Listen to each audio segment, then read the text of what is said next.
नमस्कार दोस्तों, मेरा नाम है विकास और मैं इस चैनल के माध्यम से आप लोगों के पास कुछ ऐसी घटनाएं सामने रखना चाहता हूं जिसे सुनकर कुछ लोग कहेंगे कि ये काल्पनिक है और कुछ कहेंगे कि ऐसा हो सकता है।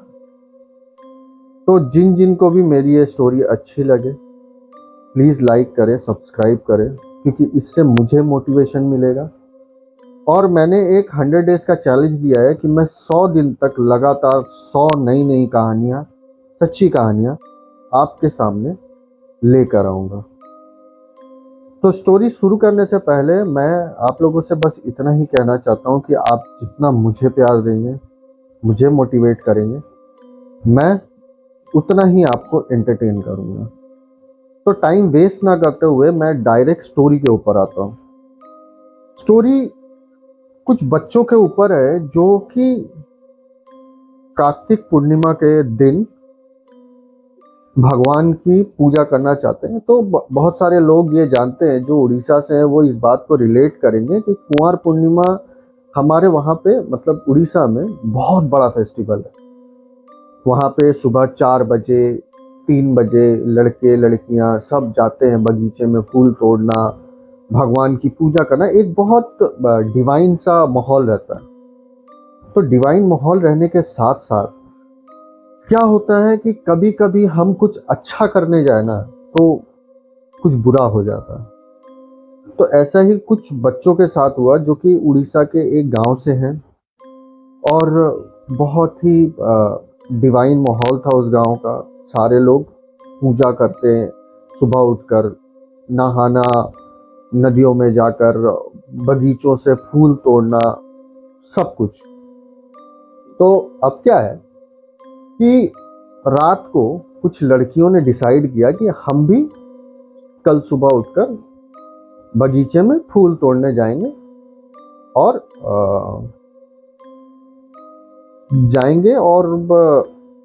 फूल तोड़कर लाकर उसकी माला बनाकर भगवान को पहनाएंगे और फेस्टिवल एंजॉय करेंगे। तो जैसा कि रात को डिसाइड हुआ, वो बच्चे रात को अपने घर से निकले, मतलब करीब वही 3-3:30 बजे का टाइम होगा। इन लोग सब कोई अपने गांव से थोड़ी दूर एक फूल का बगीचा है, वहां जाते हैं फूल को तोड़ने के लिए। तो जब वो उस बगीचे में जाते हैं तो सब अपना अपना एक एरिया डिसाइड कर लेते हैं कि मुझे इस जगह जाना है, किसी ने कहा मुझे इस जगह जाना है, किसी ने कहा मुझे इस जगह जाना है। तो इन लोग सेपरेट हो जाते हैं। मतलब आप समझ ही रहे होगे कि एक बगीचा है बहुत बड़ा और 6-7 बच्चे हैं और ये लोग अलग अलग जगह पे चले जाते हैं फूलों को तोड़ने के लिए। तो अब क्या होता है, जैसे ही ये फूलों को तोड़ने के लिए जाते हैं तो उनमें से 2 लड़की, एक बच्ची होती है करीब करीब 7-8 साल की, 8-9 साल की, और एक बड़ी लड़की होती है जिसकी उम्र करीब करीब वही 13-14 साल होगी, 14-15 साल के आसपास, हाँ इसी के अप्रोक्सीमेटली 15 साल के आसपास। तो हालांकि मैं ये बता दूं कि ये स्टोरी मुझे मेरे गांव के ही एक इंसान ने सुनाई है। लास्ट में मैं रिवील करूंगा कि ये स्टोरी मुझे किसने सुनाई है, तो आप उस समय आप रिलेट कर पाओगे कि हाँ या ना, आपको ये सही लगता है या गलत लगता है, ये सत्य घटना है या काल्पनिक है।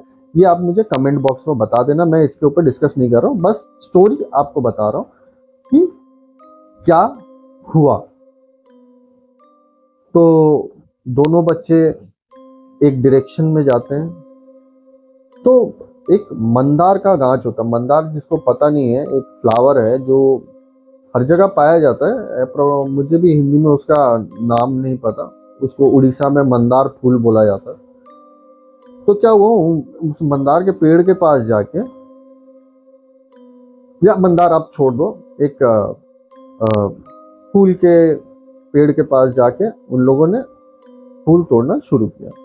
तो नीचे के जो फूल थे वो तो आसानी से टूट गए, लेकिन जब थोड़े ऊपर वो फूल तोड़ना चाहेंगे, मतलब जाहिर सी बात है आपको थोड़ा ऊपर तो आपको पेड़ के ऊपर चढ़ना पड़ेगा।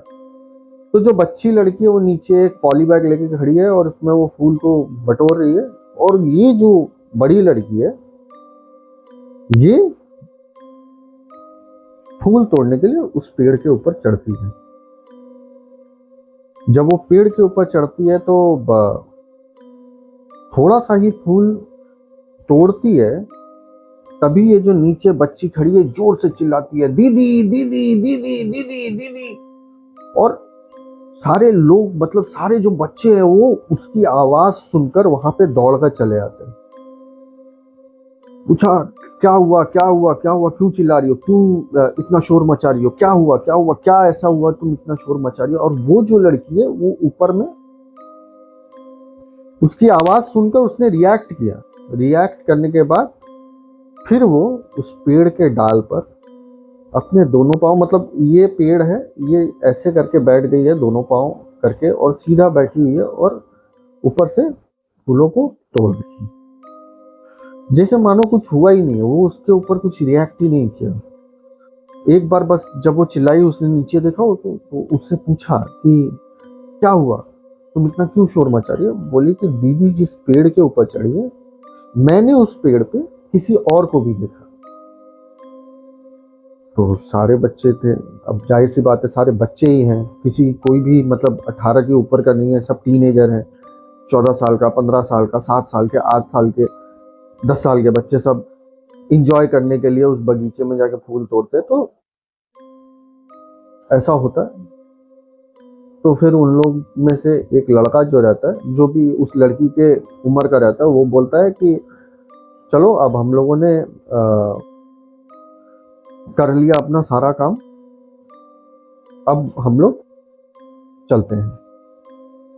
तो मैं बताना भूल गया, वो जो लड़की पेड़ के ऊपर बैठी है उसका नाम निकिता था। तो उसने उसको, मतलब ये काल्पनिक नाम है, मैं सच्ची नाम नहीं लेना चाहता क्योंकि मुझे भी पता है ये स्टोरी वो लोग भी देखेंगे तो फिर वो सोचेंगे कि मैं हाईलाइट कर रहा हूँ उनकी स्टोरी को, दुनिया के सामने ला रहा हूँ। तो सॉरी अगर आपको बुरा लग रहा है तो अब ये बच्चा नीचे से आवाज़ देता है, निकिता चलो अब हम लोग चलते हैं, हम लोगों ने बहुत सारे फूल तोड़ लिए, इतना काफ़ी है, इतना में हो जाएगा। तो वो लड़की कुछ बोलती नहीं है, वो ऊपर से नीचे कूद जाती है और वो आगे चलने लगती है धीरे धीरे करके। ये लोग भी सारे सब सोचते हैं सब कुछ नॉर्मल है, ये लोग भी पीछे पीछे चलना शुरू कर देते हैं। घर पहुंचते हैं, ये लोग सारे अपने अपने घर चले जाते हैं नहाने धोने के लिए, लेकिन निकिता जो है वो नहाने नहीं जाती, जो कि सबसे ज्यादा एक्साइटेड वही थी। अभी कल ही, पिछली रात को ही वो बोल रही थी सबको कि चलो हमें फूल तोड़ेंगे, हम पूजा करेंगे, जाएंगे आएंगे, मस्ती करेंगे। तो निकिता जो है वो नहाने नहीं जाती है। वो कहाँ जाती है, वो जाती है अपने कमरे पर, अपना बिस्तर, अपना तकिया अपने सर के नीचे देती है, चादर लगाती है और सो जाती है शांति से। सुबह होता है तो गांव में क्या होता है कि जो बूढ़े बुजुर्ग होते हैं वो सुबह सुबह उठ जाते हैं, 4-5 बजे अपना घर वर साफ करते हैं, झाड़ू लगाते हैं, और रात का बचा हुआ कुछ अगर काम होता है तो वो सुबह सुबह ही करते हैं, क्योंकि गांव में बहुत सारे काम होते हैं। किसी के गाय के खटाल होते हैं, वहां पे जाके वो अपनी गौ माता की सेवा करते हैं। कोई अपने बरामदे को, अपने घर को, क्योंकि पेड़ पौधे इतने होते हैं, पत्ते वगैरह नीचे गिर जाते हैं तो वो उनको साफ करना पड़ता है सुबह उठकर। तो सारे मिलजुल के काम करते हैं। तो उस लड़की की माँ उसे देखती है कि वो अभी तक सोई है, तो जोर से चिल्लाती है उसके ऊपर, अरे तुम अभी तक सोई हुई हो, गांव के सारे बच्चे उठ गए हैं, देखो सब पूजा पाठ करने चले गए, तुम अभी तक सोई हो, ऐसा करोगी तो कोई तुमसे शादी नहीं करेगा, ये नहीं करेगा, वो नहीं करेगा, ऐसे मतलब उसको बहुत खरी खोटी सुनाती है। वो चुपचाप से उठती है, जाती है, नहाती है, नहा धोकर आकर शांति से मतलब बैठ जाती। मतलब उसका मतलब वो जो लड़की इतनी खिली खिली रहती है, वहां से आने के बाद पूरा डल, ना किसी से बात करना, ना किसी को कुछ बोलना, चुपचाप सहमी सहमी सी बैठी हुई है। तो सारे बच्चे आते हैं, तो आने के बाद जब वो उनके घर जाते हैं उसको बुलाने के लिए, तो उसकी माँ कहती है पता नहीं क्या हुआ, कल आके सुबह सो गई है, सो के उठ के ऐसे देखो रिएक्ट कर रही है, बैठी हुई है, कुछ समझ में नहीं आ रहा है। उसको कहती है अरे जा पूजा करने, तो वो बोलती है मैं नहीं जाऊंगी, मुझे अच्छा नहीं लग रहा, मेरा तबीयत ठीक नहीं है, मैं नहीं जाऊंगी। तो इतना कहने पर वो उसकी माँ उन बच्चों को पूछती है, क्योंकि गांव के लोगों को ना क्या होता है, अंदाजा हो जाता है कि क्या चल रहा है। आपको हमें नहीं होगा, हम शहरों में पले बड़े हैं, हम ऐसी कुछ नॉर्मल चीज़ें देखते हैं तो हम बोलते हैं हाँ भाई वो खुद में रहता है, बात नहीं करना चाहता, इट्स ओके। बट गांव के लोगों को अंदाजा हो जाता है। तो वो बच्चों से पूछते हैं कि तुम लोगों ने कल रात को जब तुम वहाँ गए थे तो कुछ ऐसा एक्टिविटी हुआ था जिसे तुम बहुत अलग तरीके से लेते हो, कि कुछ ऐसा कुछ जो तुम्हें समझ ना आया? तभी वो छोटी बच्ची कहती है कि हाँ हुआ था। तो पूछती है क्या हुआ था? तो वो कहती है कि दीदी जब पेड़ के ऊपर चढ़ी थी तब मैंने उनके साथ किसी और को भी देखा था। ठीक है, इतना कहते ही भीतर से एक बच्चा जोर से चिल्लाता है, चाची चाची इधर आओ, जल्दी आओ जल्दी आओ, देखो दीदी क्या कर रही है, चाची जल्दी आओ देखो दीदी क्या कर रही है। तो उसकी माँ दौड़ के भीतर जाती है, क्या हुआ? तो देखती है कि चूल्हा जल रहा है, उसमें भात बन रहा है, मतलब चावल पक रहा है। निकिता अपने हाथों से उसके ऊपर बना हुआ, आप कभी कभी देखोगे ना चावल बनाओगे तो उसके ऊपर एक फेना टाइप का हो जाता है, ठीक है, तो वो अपने हाथों से उस गर्म पानी को ऐसे बाहर निकाल निकाल के फेंक रही है, और उसके बाल पूरे खुले हुए हैं, भातों को फेंक रही है, भातों को फेंक रही है, भातों को फेंक रही है। उसकी माँ पूछी ए क्या कर रही है, तेरा हाथ जल जाएगा। वो ठाट करके अपनी माँ की तरफ देखती है और कहती है मुझे भूख लगी है, मुझे खाना खाना। तो बोलती है हाँ बेटा खाना खा लो, कोई दिक्कत वाली बात नहीं, लेकिन तुम जो अपना हाथ इसमें डाल रही हो ये तो तुम्हारा हाथ जल जाएगा। नहीं मुझे कुछ नहीं होगा, बस मुझे खाना खा। तो बोलते ठीक है। तो उसकी माँ जो भी पका हुआ रहता है, चावल दाल एक सब्जी, क्योंकि गांव में पूजा पाठ का माहौल है, नॉनवेज उनके घर पे ऐसे बनता है। बट कुछ कुछ दिन होते हैं ना, जैसे हम नवरात्रि सेलिब्रेट करते हैं कि सावन सेलिब्रेट करते हैं, तो वैसे ही कार्तिक पूर्णिमा जो है वो उड़ीसा में एक बड़ा फेस्टिवल है, जितना मैंने देखा है। तो एक बड़ा फेस्टिवल, तो उन लोग नॉनवेज तो साथ उसको जो भी देते हैं गला पका। वो लड़की जो कि कुछ भी मिलने से चुपचाप खा लेती है, कोई सवाल नहीं करती है, हंसी मजाक करती है, खेलती कूदती है, वो उस खाने को देख के एक जोर से लात मारती है थाली पर और कहती है ये सब मैं नहीं खाऊंगी, मुझे मछली खाना है।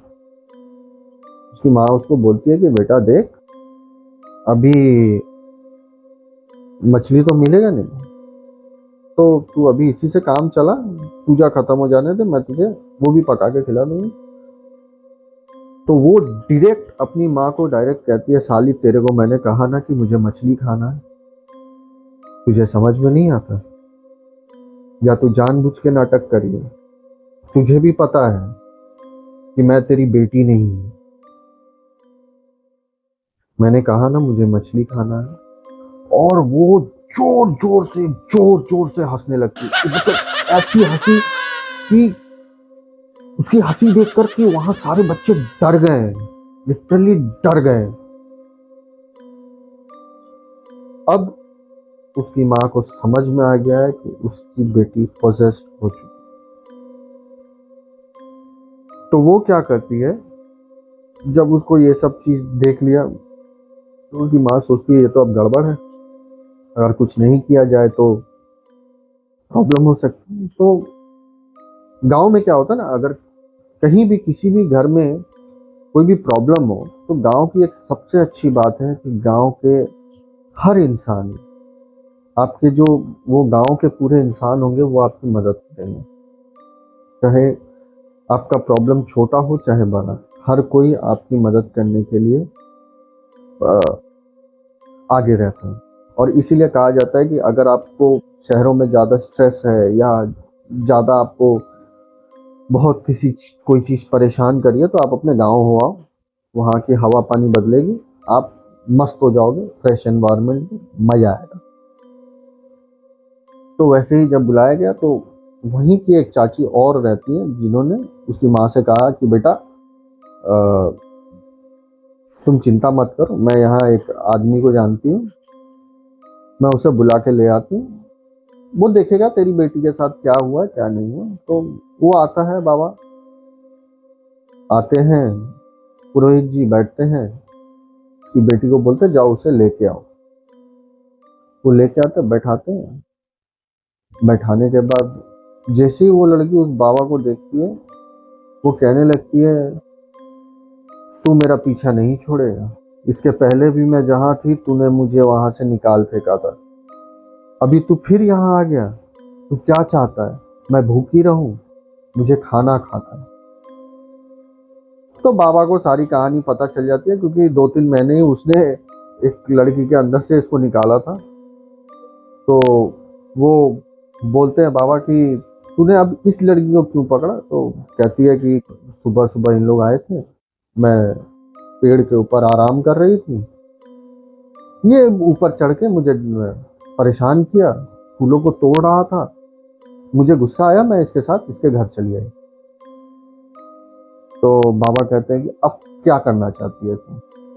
बोला मैं किसी को परेशान करना नहीं चाहती, ना मैं इसे परेशान करना चाहती हूँ, बस मुझे भूख लगी है, मुझे खाना खाना है, और जो मैं कह रही हूँ वो मुझे खिला दो, मैं यहाँ से चली जाऊंगी।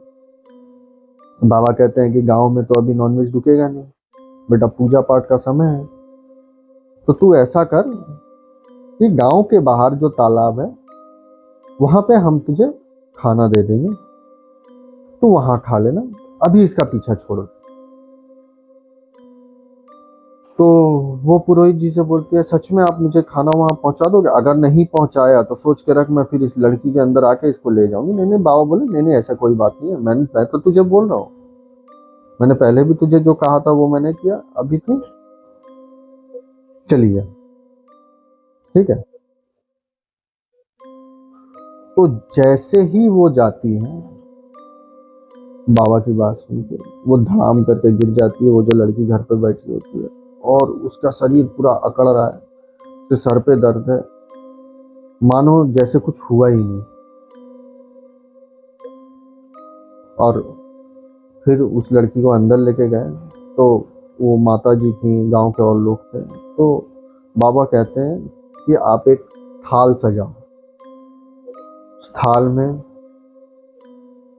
सिंदूर, अलता, एक अच्छी सी साड़ी, ठीक है, थोड़े फूल, और एक मछली, मछली जरूर से उसमें रखें, आज रात 12 बजे तालाब के पास रख देना, और एक दिया जला के हाथ जोड़ना, कहना कि हमारी बच्ची से गलती हो गई है, आपने जो कहा मैं वो ले आई हूँ, आप इसे खा लो और बच्ची का पीछे छोड़ो। हाँ, लेकिन थाली रख के कुछ भी हो पीछे घूम के मत देखना,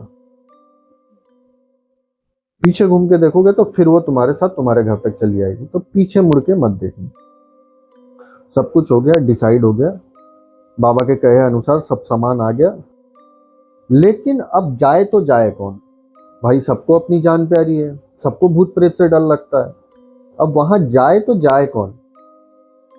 तो एक बूढ़े बाबा रहते हैं, उम्र अप्रोक्सीमेटली 80-82 साल की होती है। बाबा बोलते हैं कि मैं दे आता हूँ, कोई दिक्कत वाली बात नहीं, मैंने ऐसे बहुत भूत प्रेत देखे, मुझे कोई फर्क नहीं पड़ता है।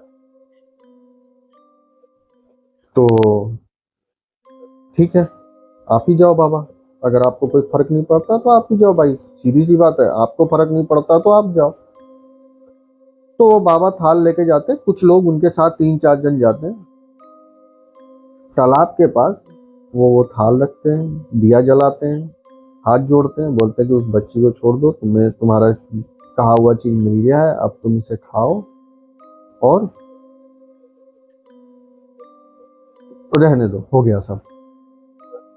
इतना कहकर बाबा जी मुड़ते हैं और जैसे ही आगे बढ़ते हैं कि जो दिए की वजह से थोड़ी बहुत रोशनी थी ना, वो दिखाई नहीं देती है, अंधेरा हो जाता। तभी पीछे से आवाज आती है, अरे किसी इंसान को अंधेरे में खाना दिया जाता है क्या? खाना दे के जा रहा, कम से कम दिया तो जला के जा। तो बाबा जी होते हैं ना, गांव के बुजुर्ग थोड़े होते हैं, उनसे किसी को फर्क नहीं, वो गाली देते हुए, मतलब कुछ अपशब्द का प्रयोग करते हुए, जैसे मिल रहा है वैसे खा ले, ठीक है, वरना मैं अपने पे आ गया तो फिर वो भी लेके चला जाऊंगा।